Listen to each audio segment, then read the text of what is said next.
What's up everyone? Ronnie Shalvis here in the Spider-Man costume once again. So you can guess what we're going to be doing today. I'm here with my brother, Ryson Shalvis, my good friend, Matt Cutler.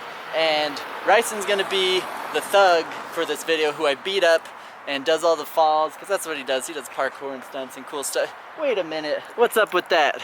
The thug repping Spider-Man?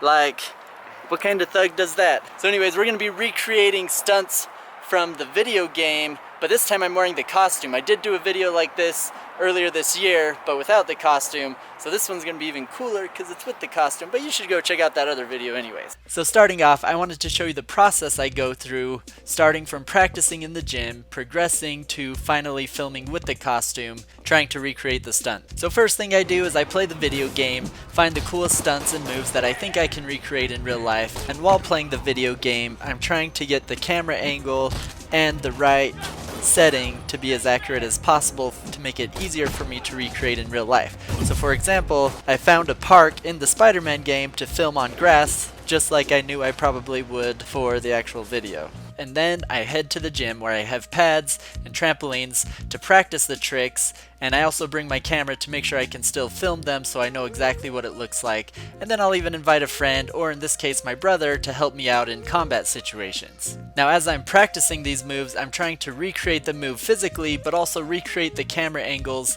as well as the angles of our body to make sure our punches and hits are selling, since we can't actually make contact like they do in the video game. Oftentimes at this stage, I'll find some stunts just don't quite work. I thought maybe I could recreate them, but they were more challenging than I had predicted. But then once we feel like we have enough successfully recreated stunts to then make the actual video, we then set up the time and place, and I have to think about locations based on the video game. I try to go for looks that can kind of match it or give it a cool aesthetic, and then I invite my friend Matt Cutler to come along and film us. When filming for these stunts, I've found it most helpful for these video game ones to make sure we shoot extra wide, because video games are already super wide, and so I always want to go a little bit wider just to make sure we get everything to match the game, because then in editing I can crop in and kind of match it a little bit more accurately with what the game footage looks like. On location, the first few tries I always practice without my mask, because the mask